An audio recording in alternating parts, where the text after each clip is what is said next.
gentileza? Alô, você, estamos aqui mais uma vez apresentando esse quadro especial que é a Voz da Cidadania, um programa que vai completar em 2025 30 anos, levando informações para a população sobre seus direitos.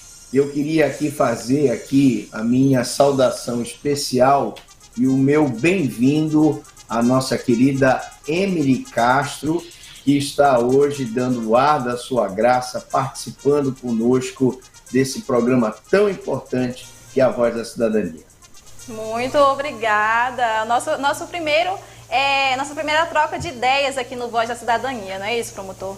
Isso. Então vamos logo para as perguntas, Emily.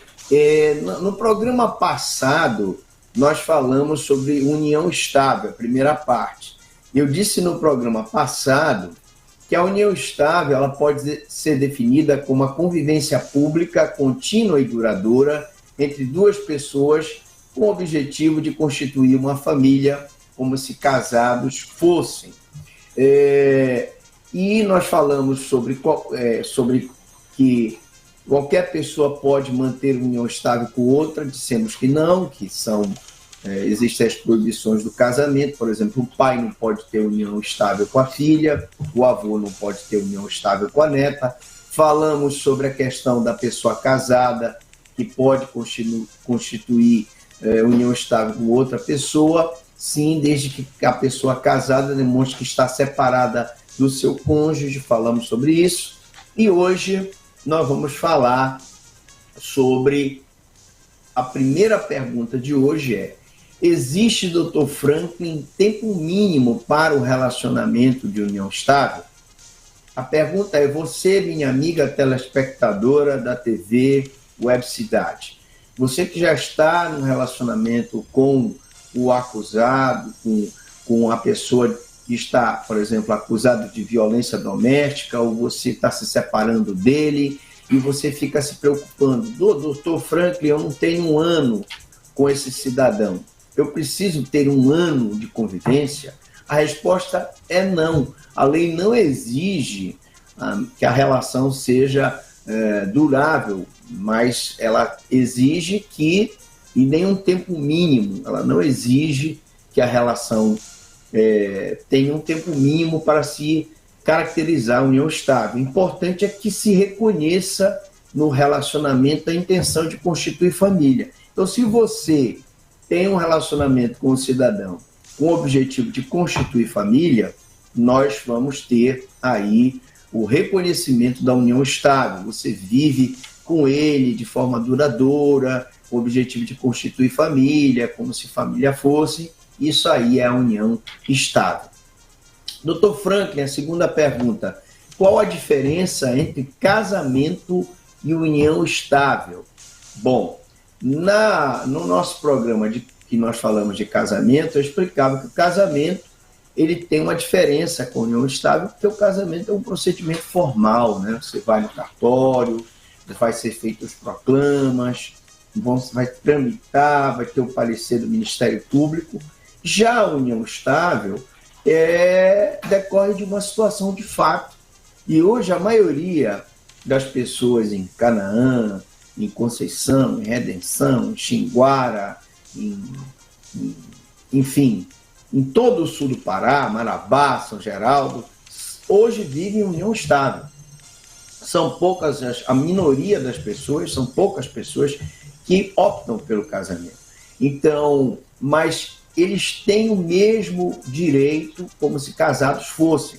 Inclusive, no programa passado, eu expliquei que a união estável é como se a pessoa vivesse em comunhão parcial de bens. Os bens adquiridos durante a constância do casamento, eles são divididos igualmente na união estável.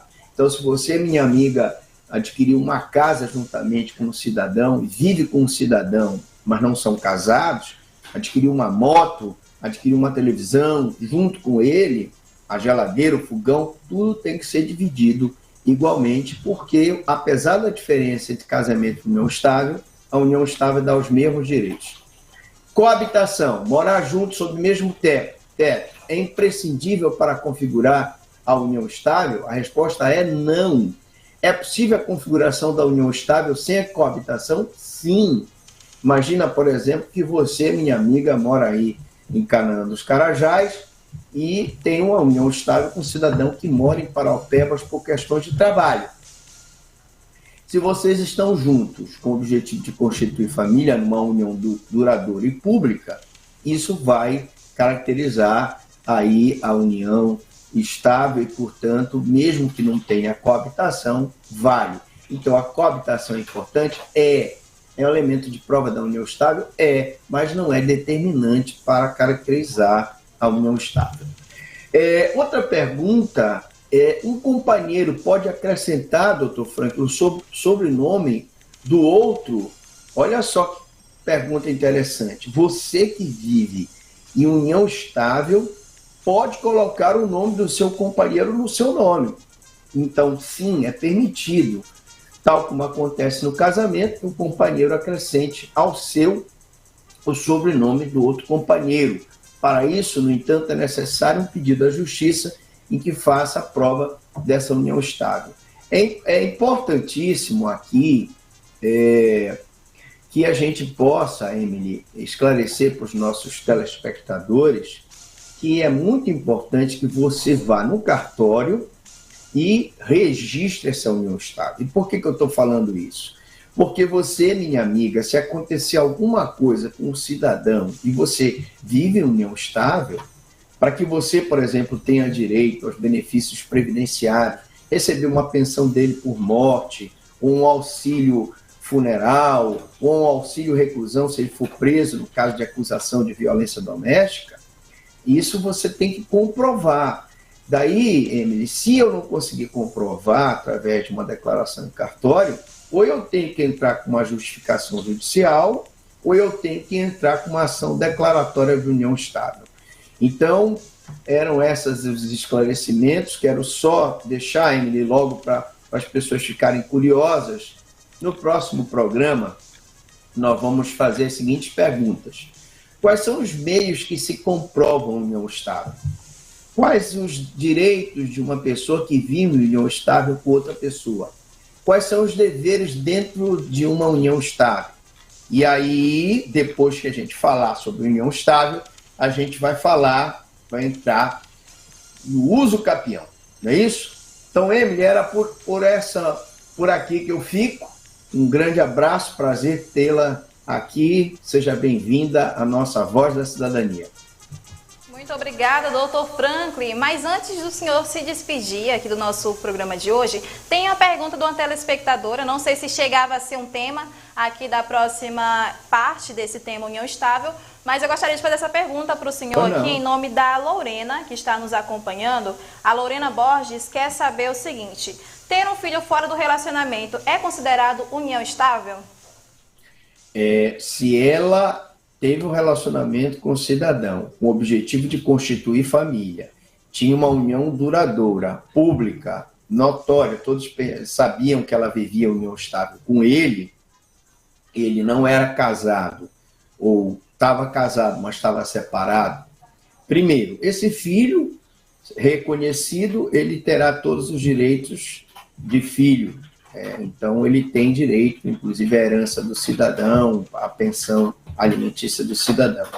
E você, minha amiga, se vive em união estável com ele, tem um filho com ele, você vai ter direito a receber os benefícios de ser de união estável com ele. Ou seja, receber, por exemplo, metade dos bens que vocês, durante o tempo que vocês tiveram a relação, se receber pensão alimentícia em relação ao filho, se ele vier a falecer, receber a pensão dele. Mas é preciso que você responda se você vivia em união duradoura, se essa união era pública, e se vocês, quando se uniram, tinham o objetivo de constituir família. Porque, Emily, se eles só namoraram e não tinham o objetivo de constituir família, não se caracteriza a união estável. E aí ela não terá direito aos benefícios da união estável. Respondendo aqui a pergunta da Lorena. E doutor, já que é o nosso primeiro contato aqui no Voz da Cidadania, quero deixar aqui também o espaço, claro que se o senhor me permitir, para que os nossos telespectadores que estão nos acompanhando no programa de hoje, já sabendo que na próxima participação sua também vai ser o tema União Estável, possa também estar aí tirando as suas dúvidas, né, deixando aqui nas nossas redes sociais alguma curiosidade que ainda tenham sobre esse assunto que muitas pessoas vivem, né? Com certeza. A Voz da Cidadania, ela serve para isso, a interlocução com os nossos telespectadores. Você que tem alguma dúvida, mande pelo WhatsApp aqui, né? Vamos colocar aqui 984552557, é o WhatsApp da promotoria, e tem também o número de WhatsApp aqui da Web Cidade, que é o 94991451717, 91451717. Mande o WhatsApp aqui da Web Cidade e na próxima semana estaremos de volta respondendo a sua pergunta aqui na nossa querida TV Web Cidade. Muito obrigada, doutor Franklin. Até a próxima semana por aqui com mais uma edição do quadro Voz da